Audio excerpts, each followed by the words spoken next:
right, welcome everybody to the first ever CPDC Construction Services Who Wants to Be a Millionaire training. Thank you for everybody joining us this morning. Hopefully everybody's that's been around for a few years has been through our Jeopardy, which that was always fun and fantastic. But we figured we'd try to switch it up this year, do something a little different. So bear with us as this one's our first time, but it looks like it should work out pretty similar to how we did Jeopardy. So if you guys have done that before, then it'll be similar rules. But with that, Carmen, you're going to go and jump over to the next slide. All right, so welcome everybody. If you could please go ahead and update your display name. We have instructions on the screen. Please add your campus acronym. That way we know where to go ahead and distribute the points. Yep, so you must rename yourself if you want to get points for your campus, or else we're not going to be sure where they go. And so to make it really quick, we just came up with this list of acronyms. So if you hover above your name in the participants panel, there's the little, if you hover over the over your name, there's the more button. And if you click on the more, you'll be able to rename yourself, or it'll just say rename like it does on the screen. And then find your campus on the right-hand side, add the first two letters that are in the column in front of your name. And then that way, whenever you respond for your campus. Now, previously when we did Jeopardy, a lot of campuses would work together. They'd be in the same conference room. I doubt there's that many people that are doing that today. So points will go to the first person from the campus that answers. So everybody can answer individually, but again, you must be renamed. So we'll give everybody a few minutes to get themselves renamed. All right, and while the last few people finish up with the renaming, we'll go ahead and introduce the presenters today. So my name is Kevin Lautz, the Director of Construction Management at the Chancellor's Office. And then I'll pass it over to Carmen. Hello, my name is Carmen. I'm a Student Assistant Construction Services. Good morning, everybody. I'm Sandra Gonzalez. I'm the Principal Program Manager at the Chancellor's Office, and thank you for joining us today. Terry? Good morning, everyone. It's Terry, and I am Construction Programs Administrator. Good morning to everybody. Happy to have you here. And like I told the one gentleman, you're all worth $1 million to us. All right, Ben? Kim Baresh, I'm Chief of Construction Services. Glad to see everybody here today. Let's have some fun. And go Spartans. All right, Carmen, if you want to go and jump into the instructions. Okay. All right, so these are the instructions. Today, all the questions will be multiple choice. I'm not sure who has seen Who Wants to Be a Millionaire, but all the questions worth will be up on the board on the left-hand side, and they will be highlighted in orange. So the first three campuses that respond with the correct answer after Kevin types in go in the chat will get the points, and the points will only be given once per campus. There is certain questions that have been selected for 50-50 or double points. So be sure to pay attention, because that can, if you're not doing so well, it can definitely help you out. And then please allow the questions to be read completely before typing in the answers in the chat. If the answers are received before the word go appears in the chat box, it will be disqualified. And then lastly, our practice question will be up first.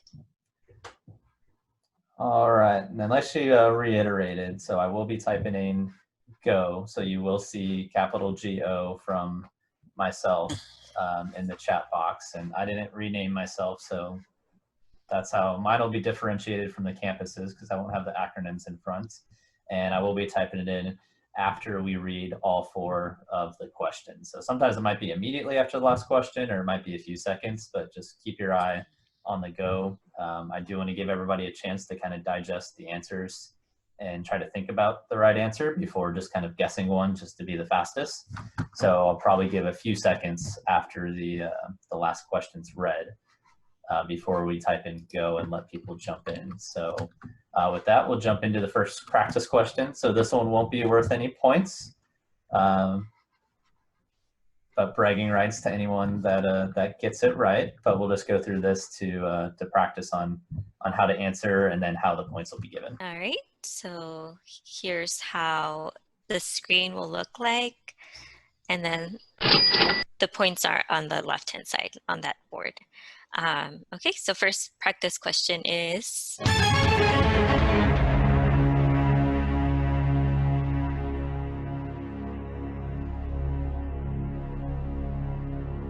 what is the name of this dog? And your options are A, Dashiell Robert Parr, aka Dash, B, Chico, C, Bailey, or D, Captain. All right, and then I'm gonna give a few seconds. I'll type in go, and then to send the answer, you're just gonna send the letter. It can be capital or lowercase, but just send the letter over. All right, and go.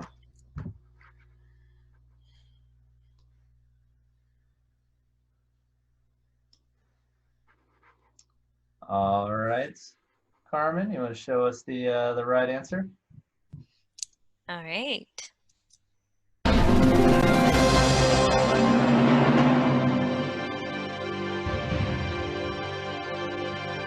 So the correct answer is D, Captain, and this is Sandra's dog, Captain.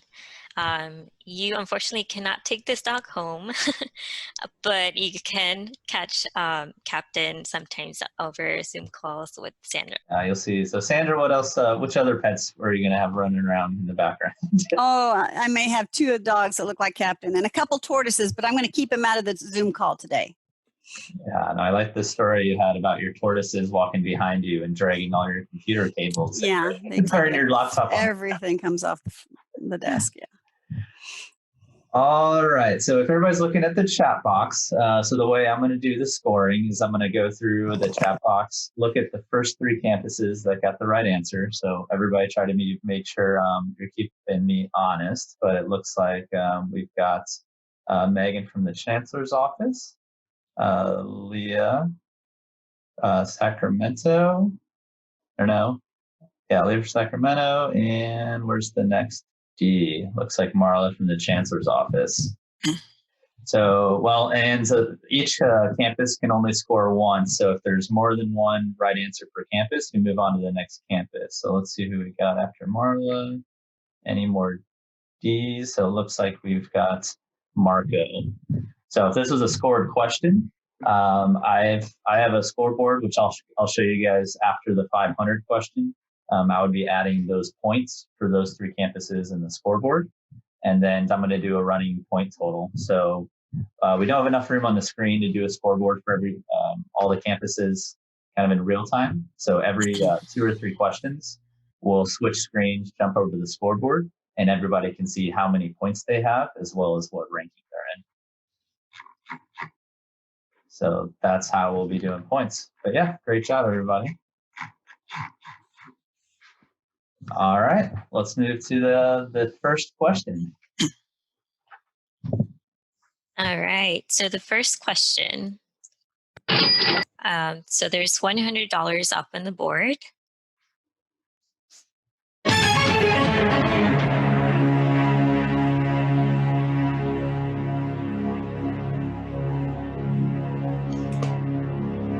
Okay, so which type of bond is not used on construction projects? And your choices are A, payment and performance, B, release, C, bid, or D, none of the above. I got some people jumping the gun, but it's ready, set, and go. See if I've got enough right answers so far. All right, Carmen, you'll show us the right answer.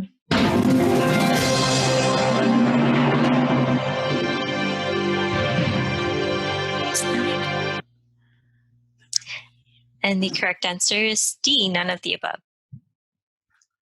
All right, so this one was a little tricky because everybody is well aware of performance and payment bonds, and of course, bid bonds, which are used especially on hard bid projects.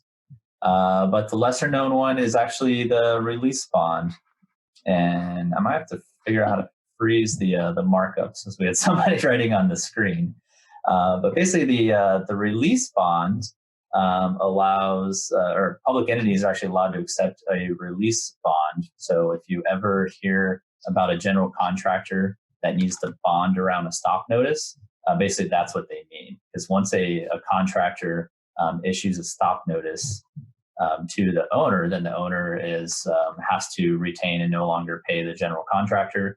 But the general contractor can acquire and submit a release bond, which will allow us to submit payment to the contractor, who can then pay the trades, and then the trades can retract the stop notice.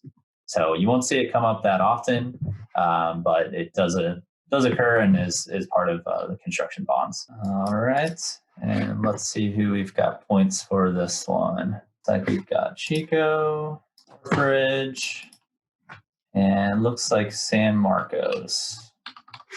Congratulations to those 3 campuses for pushing out in the lead. Let's jump over to the next question. All right. Next question will be, there will be $200 on the board.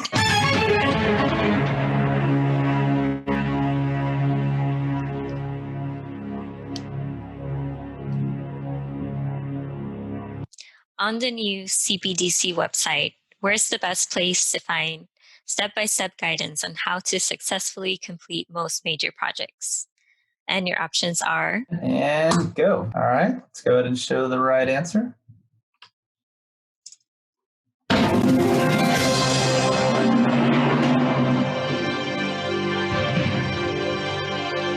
All right, so the correct answer is A, Project Center. All right, Edward, you want to give us a little more information on the Project Center? Yeah, and to everyone, I am the construction program manager. I didn't get to introduce myself earlier, but just want to say hello to everyone. So yeah, the CPDC homepage actually provides a link to 3 main portals. One's called the Hub, the other the Resource Library, and the Project Center. One of which, within the Project Center, is where you can get step-by-step guidance on how to successfully complete most major projects. As you know, we have 8 delivery methods listed on the website, which is made up of 7 major and 1 minor. It's also one of several areas where you can find project-related forms. Also, the website takes place of and serves as the Capital Project Procedures Manual. And just so you know, we'll be holding a training called Tools and Tips to Navigating the New CPDC website.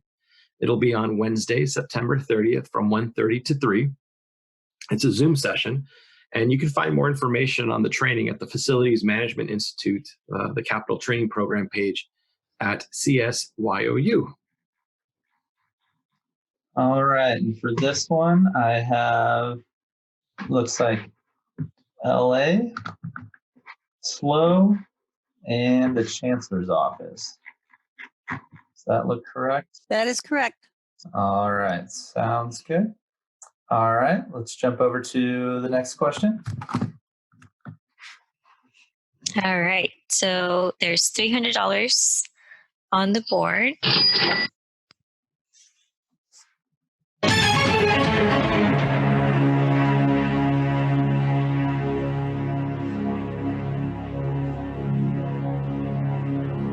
Okay, so if a project notice of completion is filed 15 days after project completion, any stop payment notices must be submitted within how many days of this filing?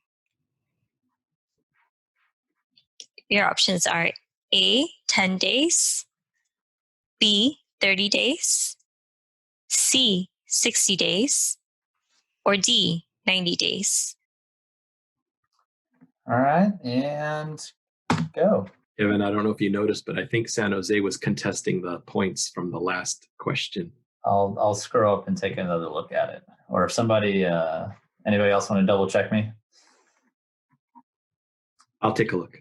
All right, Carmen, you want to give us the right answer?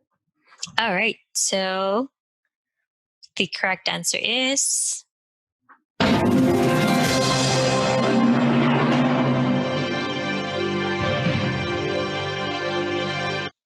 D, 90 days. So the answer is D, 90 days. The notice of completion has got to be filed within 10 days of project completion or cessation of work to really have that limit of 30 days for stop payment notices to be filed. The question was 15 days, so it is late by 5 days. And any day past that first 10 days, the period for filing stop payment notices is extended from 30 to 90 days. And this is per Civil Code Section 9356. This was originally a question that came in from a campus, and you're going to find a lot of the questions we're going to show you today are questions, the real-time questions coming in from campuses, and we feel if one campus may have that question, it's very likely other campuses may also have those questions, so we thought we'd put these out here for you.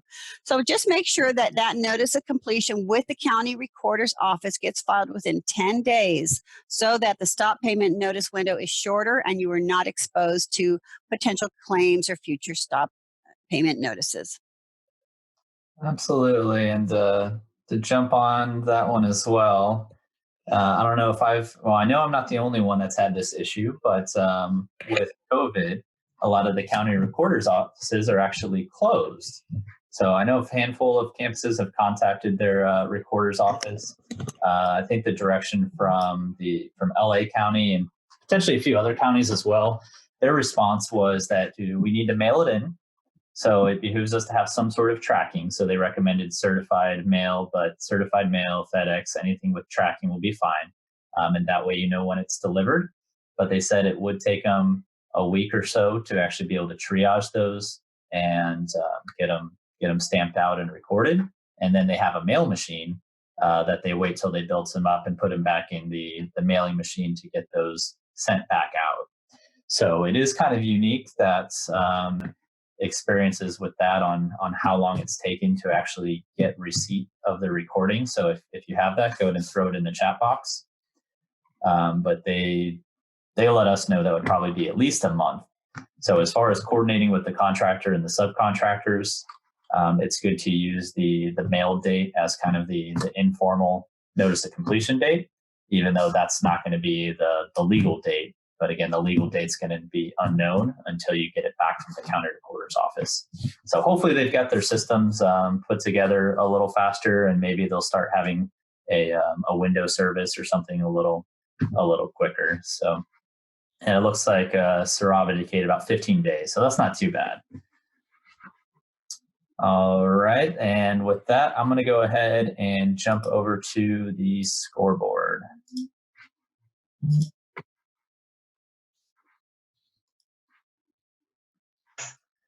All right, so here's our scoreboard. So it looks like for that question, we had the Chancellor's Office, Chico, and Monterey Bay.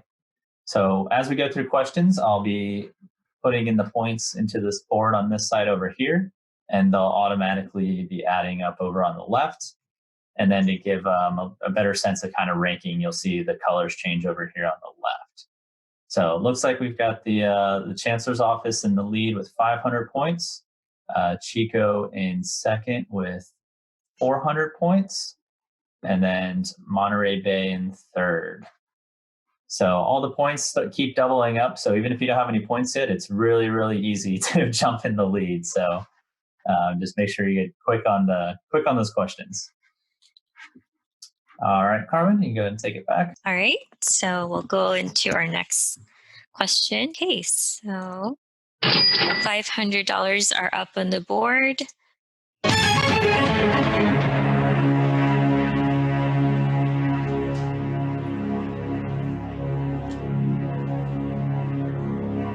Okay, so which form of advertisement for public works projects is acceptable in lieu of using state contracts register fiscal? All right, so your choices are A, electronically CalUsource, B, 2 trade papers in the county the work is being performed, C, electronically on Planet Bids, Or D, none of the above? All right, ready, set, go. All right, you're going to show us the right answer.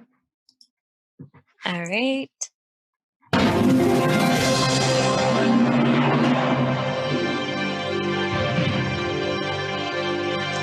The right answer is D, none of the above. All right, so this one's got a really kind of long answer, but we'll go through it. So the first thing to kind of point out is SUAM Section 5000 procurement for goods and services is different than Section 9000 for public works. So I believe there was a memo sent out for goods and services that allows CalUsource in lieu of Fiscal and had a few different justifications. There are separate code sections that apply to utilizing Fiscal for public works projects, which is why we've never moved away from using Fiscal or using CalUsource in lieu of Fiscal. Also, I believe CalUsource is being phased out, at least at the Chancellor's office.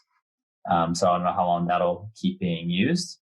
But then there's also California State University Contract Code Section 10705, which indicates that minor cap projects don't necessarily always need to follow all CSU bidding requirements.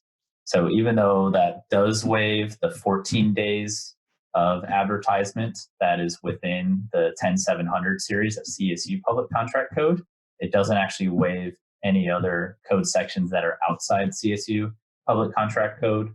So for example, government code, or there's a few different government code sections that require projects to be posted on Fiscal at least 10 days prior to award. And there's another section that says no bid shall be opened unless it has been first posted on Fiscal. Now, with every rule, there is an exception. So there is an exemption form that can be submitted, I believe, to DIR or DGS that can allow exemptions for that posting to Fiscal. So just something to be aware of. But in general, we always promote duplicate posting on Fiscal, and then whatever the procurement tool or advertisement tool of choice for the campuses. So a lot of campuses, they'll post kind of a minimum description and link onto Fiscal, and that link takes them over to Planet Bids or CalUsource or Public Procure or any of those other software that you might be using.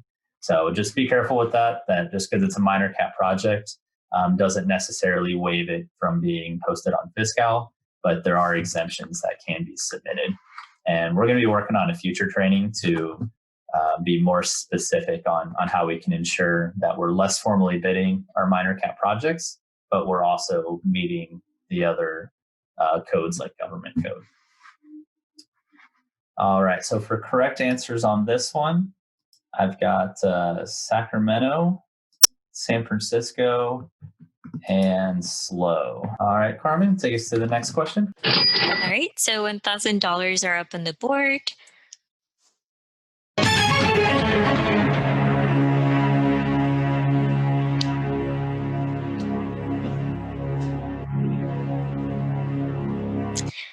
The question is, the CSU General Conditions Force Majeure Clause applies to all instances of each of the following events except A, epidemics, B, labor strikes, C, acts of terrorism, or D, earthquakes. All right, and go. All right, let's take a look at the correct answer.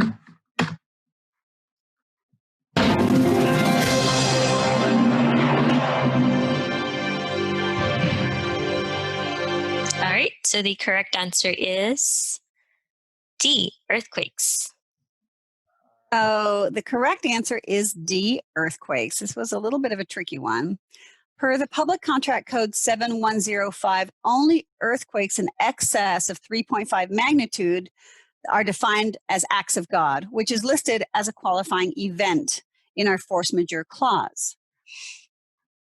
The intent of the force majeure clause is to excuse the delays directly caused by this event of the work if the work is made impossible, impractical, or illegal to perform. So for CSU construction projects, we do this by waiving liquidated damages for non-current delays directly caused by this event. And it's also important to remember that it is the same public contract code definition that is used to determine applicability and entitlement of builders' risk claims related to earthquake damage. Now, we know a lot of campuses, we have contractors who are currently working stating that COVID, our current epidemic, is a qualifying force majeure event. So I thought I would let Kevin, who's been dealing with this on a regular basis, kind of briefly tell you if or how COVID-related issues on job sites can be considered force majeure. Take it away, Kevin. Absolutely. And I did see the question in our labor strikes an act of God. So in all of our general conditions, we have the same language, and we have those two listed separately. So we have acts of God, the public enemy, fire, flood, epidemic, quarantine restriction, strike, freight embargo, discovery of archaeological or paleontological artifacts, and unusual action of the elements. So it's basically items that are completely out of control of the contractor and out of the contemplation of the contractor at the time the contract was performed. So that's what's been making it tricky with COVID. If the contract was awarded pre-COVID, then that was completely outside the contemplation of the contractor and the owner of that happening. And the force majeure clause is intended to protect both parties. So one, it does hedge some of our financial risk, because again, when we budgeted the project, we create contingencies and allowances, but we don't budget or ask Department of Finance or the Board of Trustees for extra money to cover a very, very low probability epidemic scenario. So it helps protect us with some of the financial impacts of that. But it also protects the contractor in that they are allowed days for delays. Now, when looking at days for delays, we need to look at that it's a non-concurrent delay. So if the contractor already has a 5-month delay to the project for some other reason that occurred prior to COVID, and then COVID would have or could have caused some delays, if that delay is shorter or doesn't impact the critical path, so it's non-concurrent, then they might not actually be entitled to additional delays. So that one's a little tricky.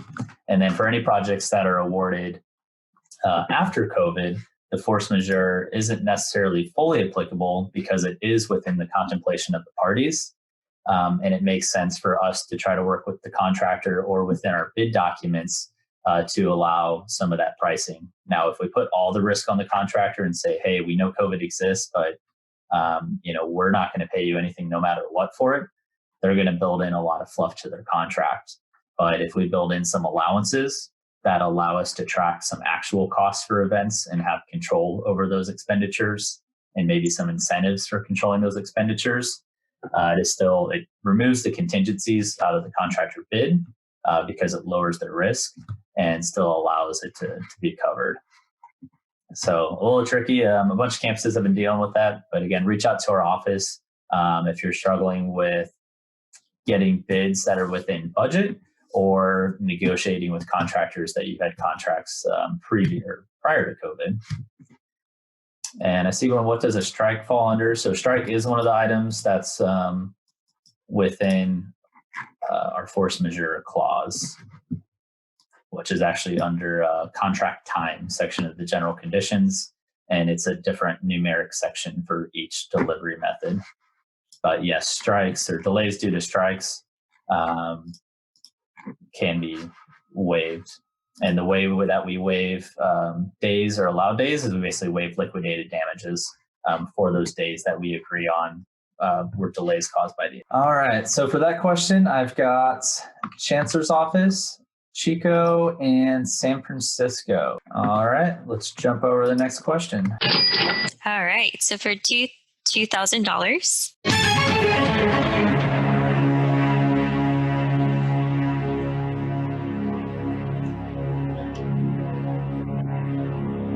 Who is the beneficiary of payment bonds? A, CSU, B, general contractor, C, subcontractor tradesman, or D, Sure, D. And go. All right, let's take a look at the correct answer.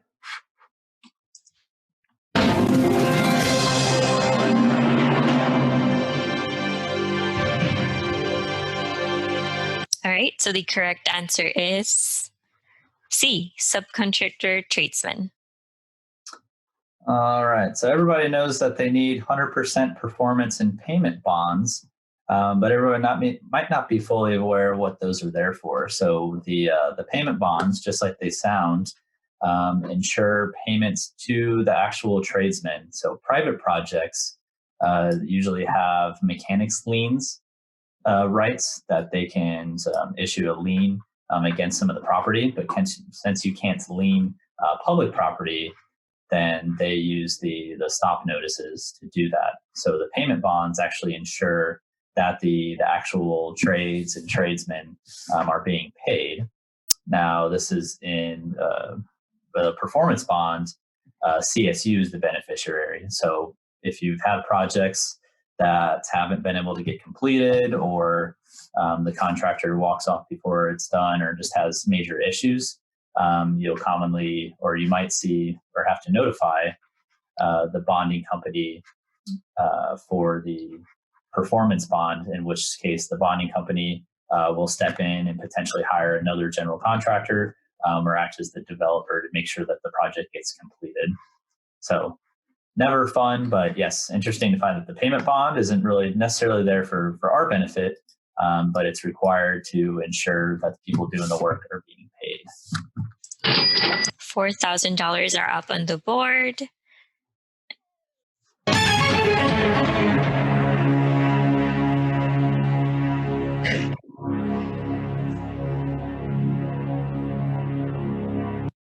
And the question is, where can you find environmental product declarations?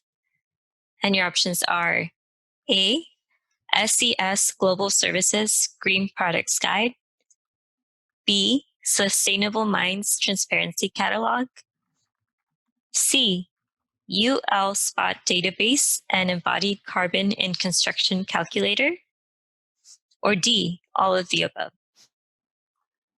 All right, just to respond to some of the comments. So the first 3 campuses to get it right get points. So again, if I do screw that up and don't get the first 3 after the go, let me know. In worst case, I can export this chat and go double check afterwards as well. But I think my team's helping me out check these, and I'm trying to double check. So if you think you're one of the first 3, let me know and we'll double check them. But with that, we'll move on to this question and go. All right, let's take a look at the correct answer.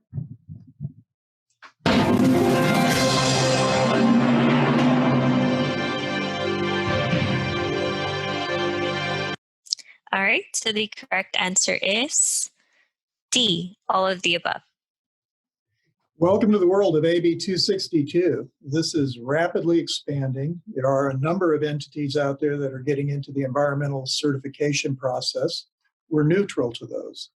The key is that every product have a specific certification that is manufacturer unique. So there is no generic certification for rebar.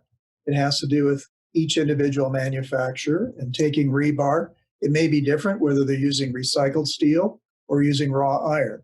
So it's important that every certification be unique to that manufacturer, to that product, and be certified by one of the entities that are now getting into the market out there.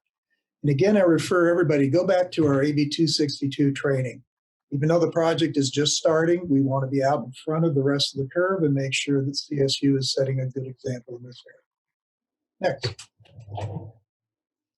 Absolutely. And Jeremy Gomeljak, who's not here today, he's right here.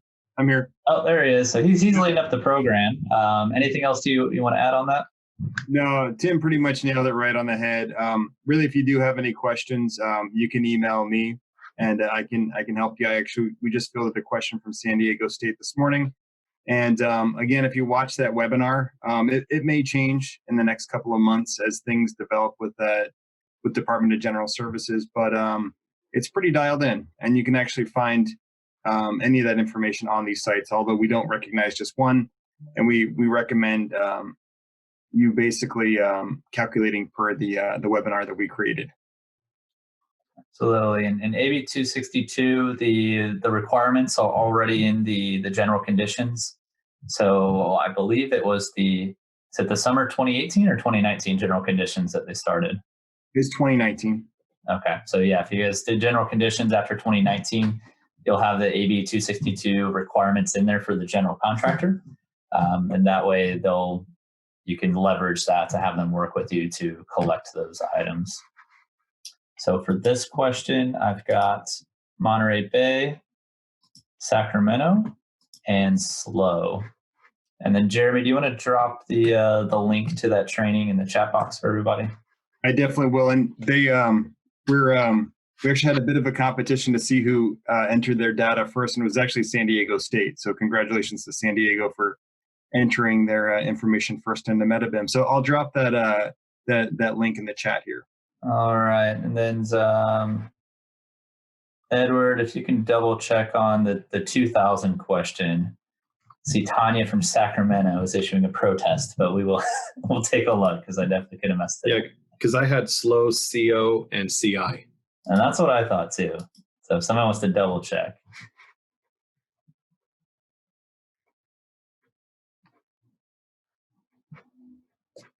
All right, let's move to the next question. All right. $8,000 are up on the board.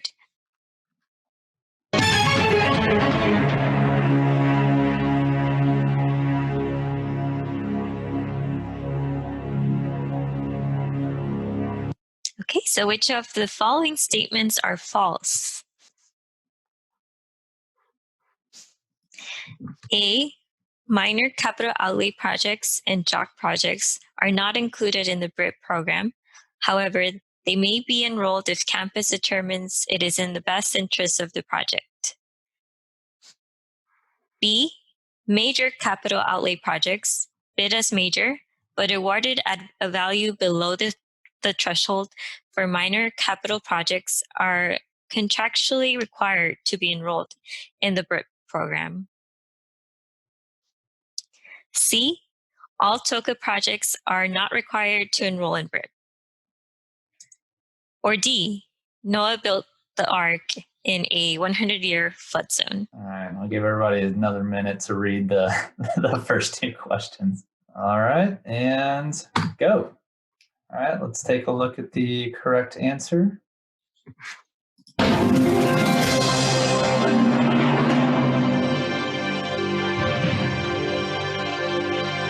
All right, so the correct answer is C, all TOCA projects are not required to enroll in BRIP. All right, Terry, do you Yes, want to sir. walk us Yes. through this one a little bit? Sure. Okay, so the false statement is all TOCA projects are not required to be enrolled in builder's risk. Although the TOCA, any TOCA task order is to be enrolled in builder's risk if it is the value of a major cap. Campus can elect to enroll any of those that are at the value of a minor cap, and you may do that, but it is not required to enroll those. But any TOCA, I just have to emphasize, any TOCA, any task order that is in excess of the value of a minor cap must be enrolled in the builder's risk. Great, thank you, Terry. All right, let's jump to the next question. All right, so $16,000 are up on the board.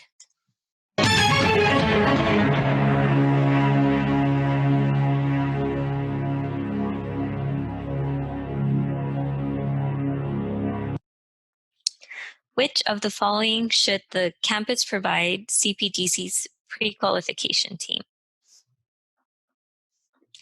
A, preliminary advertisement. B, notice to contractors. C, pre-bid meet/walk sign-in sheet.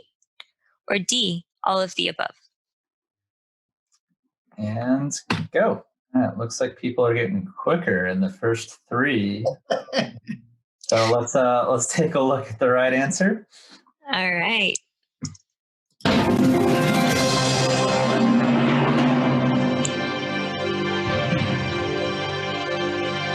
So the correct answer is D, all of the above. All right, Terry. Yes. So campuses are to provide the notice to contractors prior to advertising, so we can review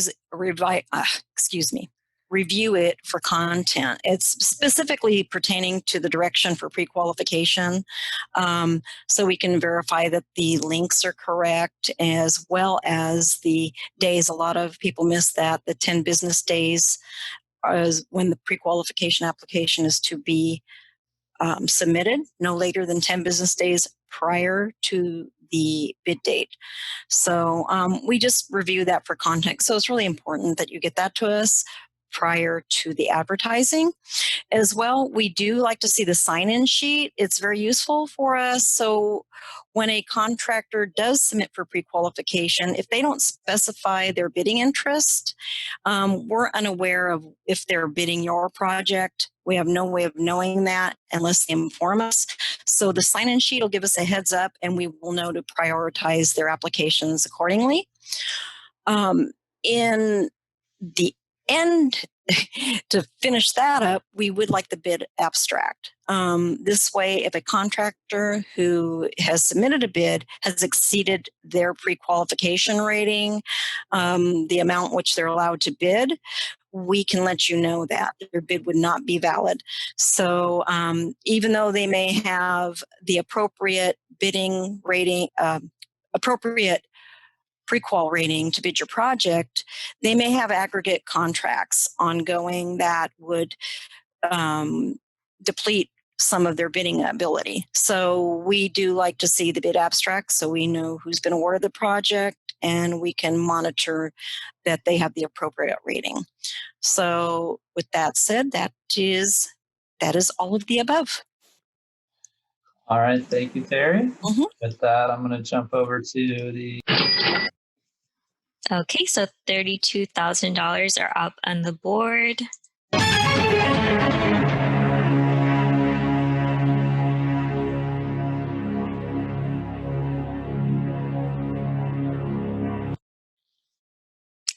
A building permit shall become null and void if work is suspended for a period of blank days. A, 360. B, 180. C, 120. Or D, 90. And before we start answering this one, this is, and Carmen, correct me if I'm wrong, but this is our double points question. This is our double points question. Up in the top, you'll see it highlighted in red. So this one will be worth double points. All right, so $64,000 for anybody that gets it right after we hit go. All right, let's show the correct answer. All right.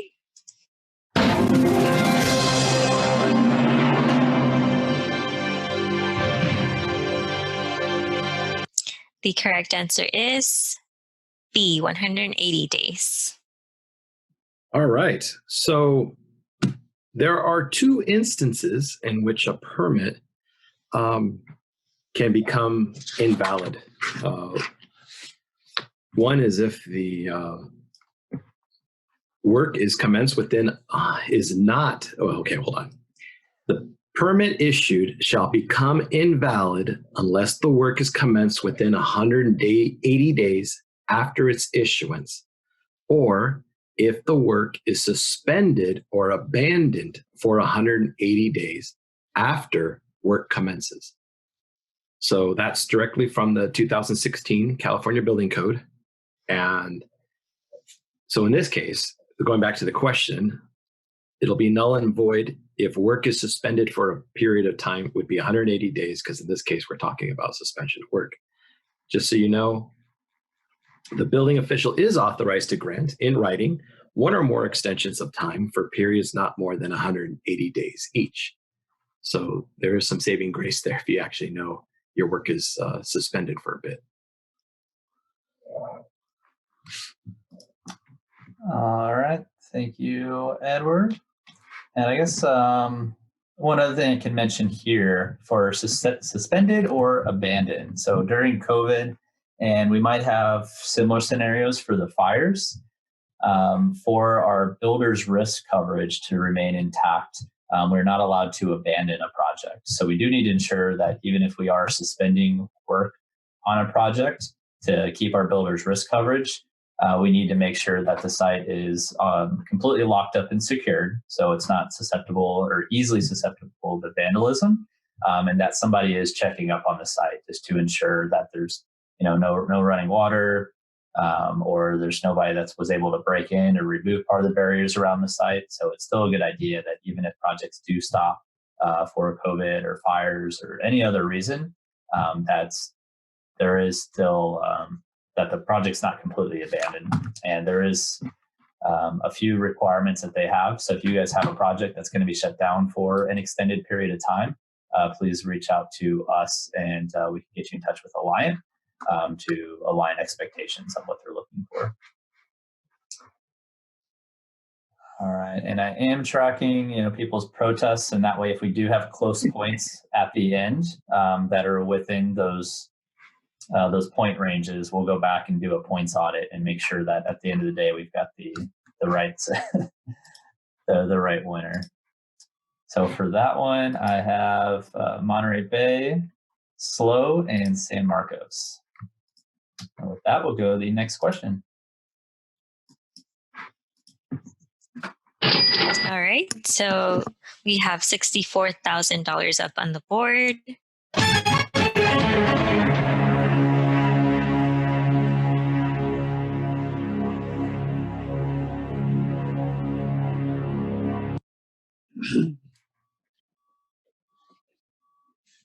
All right, so which of the following is true related to execution of emergency contracts? A, bidding is not required. Contracts must be used. B, immediate response JOC. C, the contracts may include reconstruction. Or D, none of the above. And these are getting harder. All right, and go.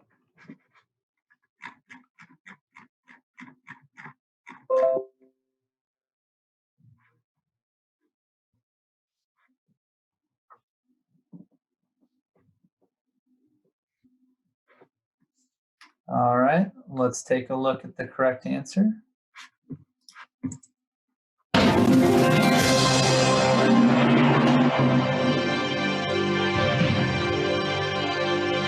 All right, so the correct answer is D, none of the above.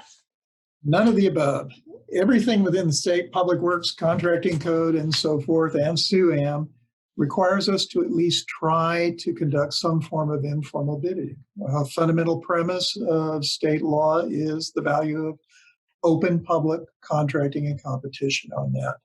And please note that reconstruction is never considered an emergency and has to follow all of the standard contracting rules.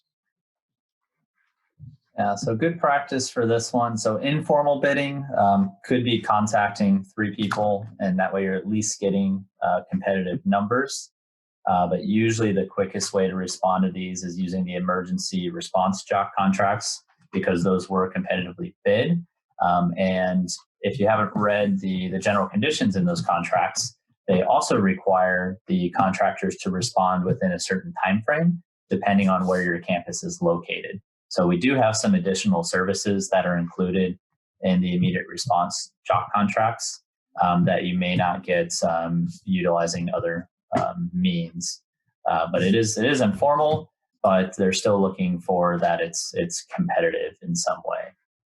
The other slight misconception is so emergency is usually defined as work that's required to stop or has immediate hazard to life or property.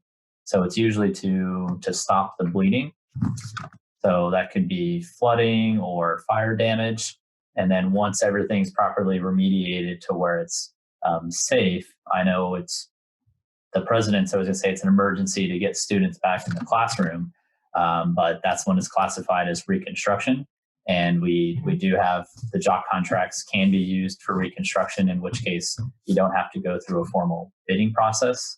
But some contractors will like to take advantage of that and roll their remediation into reconstruction and then kind of just name their price on what they want to get paid for that because it's technically emergency work. So just something to look out for.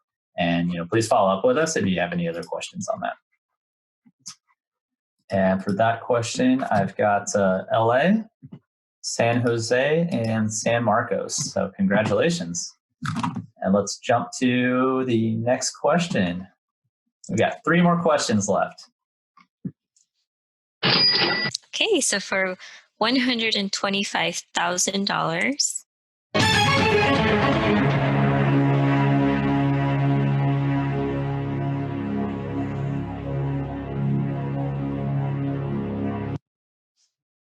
if you have a small project with a construction value that is under $25,000, what bond or bonds are you required to obtain as part of your contract documents? A, payment and performance bonds. B, payment bond. C, performance bond. Or D, no bonds are required because the work is under $25,000. And go. All right, let's show the correct answer.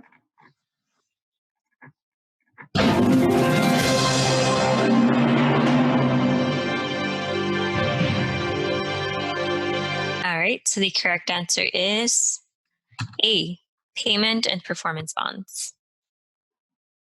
Yep, A is the right answer. And this may appear like a trick question. I'm sure you're thinking that, especially if you've done a lot of work outside of the CSU system, because the Public Contract Code, Section 7103, speaks to the $25,000 limit for payment bonds only when project expenditures are anticipated in excess of that amount.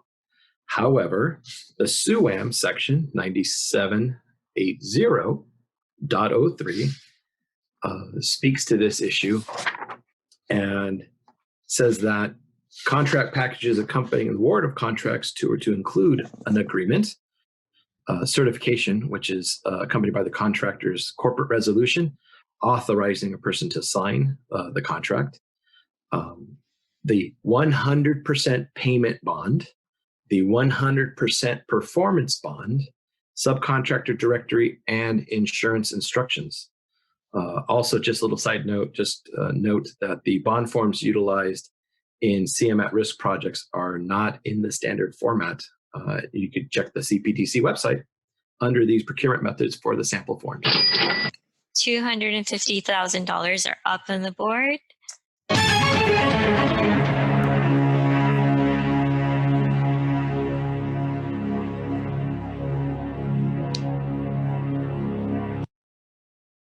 All right, so prevailing wages are required to be paid for which of the following services on a public works project? A, feasibility studies and site investigation. B, professional design services. C, delivery of ready mixed concrete. Or D, all of the above. And go. All right, let's take a look at the correct answer.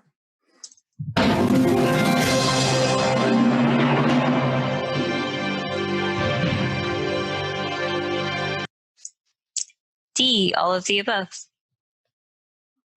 Yes, the answer to this one is D, all of the above. And this is a question that also originally came in from a campus to our group here.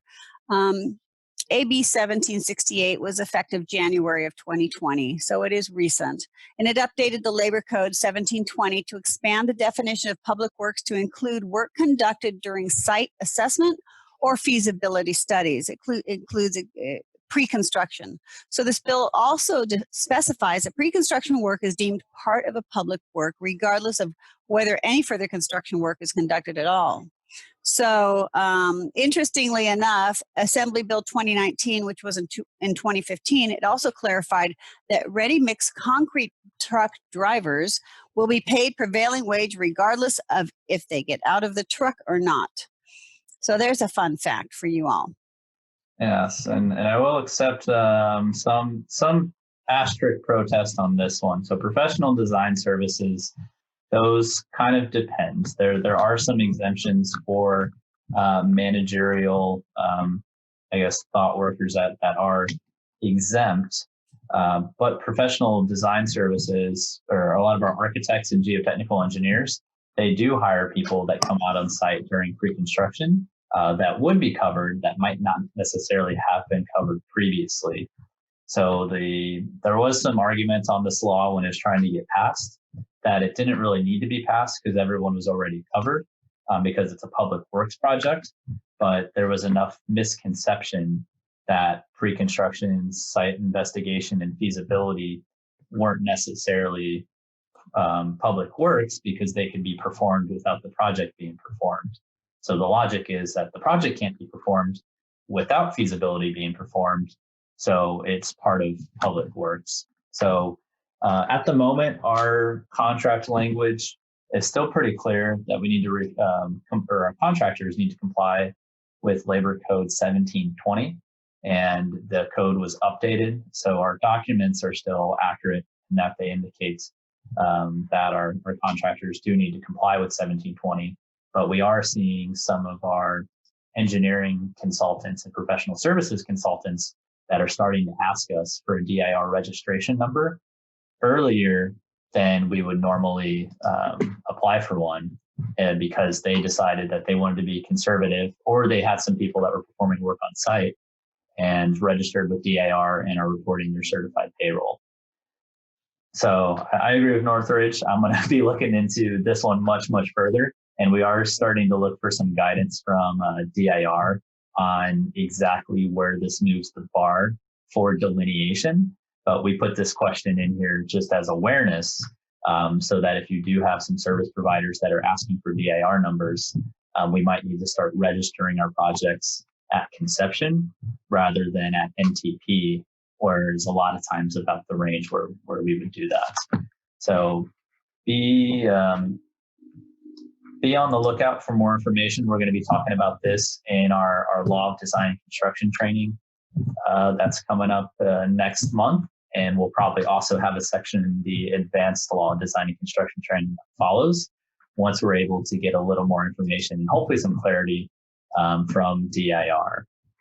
But basically, it just expands the timeline to include the activities during pre-construction, but doesn't necessarily include solely professional design services by exempt employees.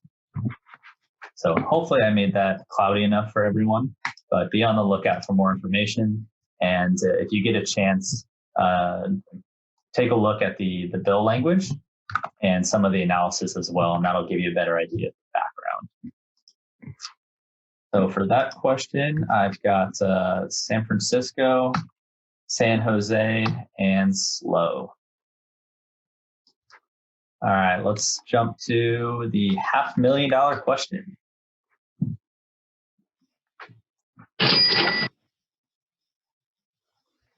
All right, so for $500,000,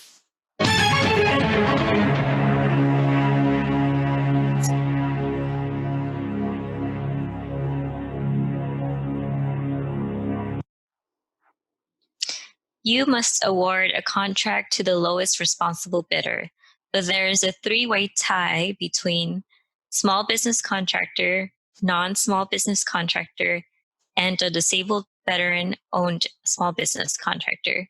Who wins the contract? A, throw out all the bids and start over. B, small business contractor. C, disabled veteran-owned small business contractor.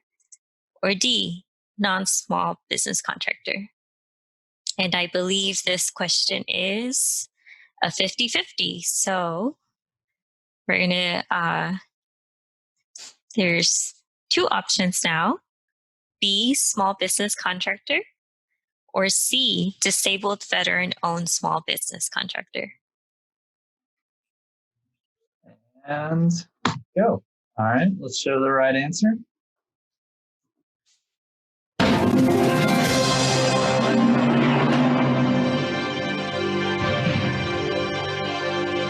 All right, so the right answer is C, disabled veteran-owned small business contractor. This area is surprisingly tricky on here. So between a small business, a micro business, and a regular contractor, small business and micro business win if there's a straight tie. Between disabled veteran business and either small or micro business, disabled veteran business wins. Now, the tricky part in here is that both disabled veteran businesses and small businesses, and sometimes micro businesses, may get a price preference. So they don't have to have the same price. Their price preference essentially makes their price lower than the competing bids. We have to be very careful and tricky when we go out to bid exactly which categories we're putting people in. Good luck with it. And I would expect that it's about to get more complicated this fall with if Prop 209 gets repealed, then we're about to see a whole bunch of new categories, and all of this will have to get re-legislated, and anticipate that the pecking orders will get adjusted accordingly. So stay tuned. All right, with that, we'll do one final look at the scoreboard. I feel like this is whose line is it anyways. All the questions are made up and the points don't matter. Because there's so many points at the end, but the points do matter. So for the $500,000 question, we got Chancellor's Office, Chico, and San Jose. So it looks like we don't have anybody that's built up enough to override the $1 million question. So this is the one for all the marbles. So I'll give it a few extra seconds. So probably a good 10 seconds or so for the answer, and then I'll hit go. So, all right, Carmen, go ahead and take us to the final answer, or final question, I say. Okay, so final question. $1 million is up on the board.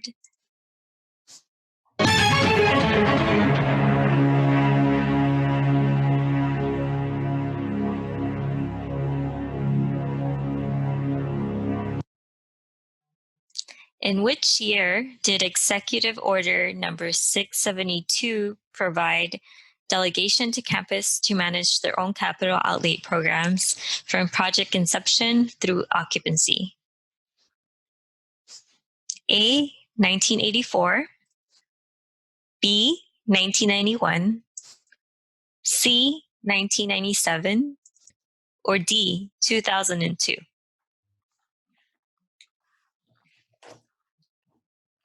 I'll give a few seconds, but not enough time for everyone to look up the answer, I guess. And go. I get back up to my go. All right, let's see the right answer.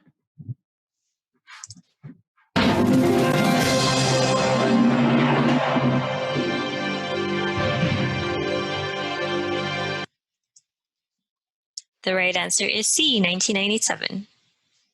That is correct. The final question for $1 million is C. Prior to July of 1997, the Chancellor's Office oversaw all of the projects on the campuses. Executive Order number 672 granted project delegation from the Chancellor to the president of each campus. Specifically, it delegates authority to directly manage the capital outlay process from project design all the way through construction and occupancy for both state and non-state funded capital outlay projects that are approved by the Board of Trustees. And there's also other language associated with this delegation. It also includes, it's subject to certification, maintaining of internal controls, accountability, and I look forward to reviewing everyone's 2021 capital outlay management plan in a few months. I want to remind everybody that there is a requirement to keep the management plans current. And unfortunately, we're about to see some turnover of key staffing on multiple campuses. So please work with us and keep the plans as current as possible. Thank you. All right, and we did end up with a photo finish on this one. Little surprise. So let's take a look at the scores. So for this question, I've got Monterey Bay, Sacramento, and San Marcos, which looks like, even in lieu of Tanya's protests, puts Sacramento in the lead, or in first place, San Marcos in second place, and Monterey in third place. So everybody probably noticed we didn't mention the prize at the beginning, which is usually a pizza party. Obviously, we didn't want to encourage putting everybody together in a room for a party, so we'll work with the top 3 campuses to figure out an appropriate prize that works based on your campus situation. So we're working that out.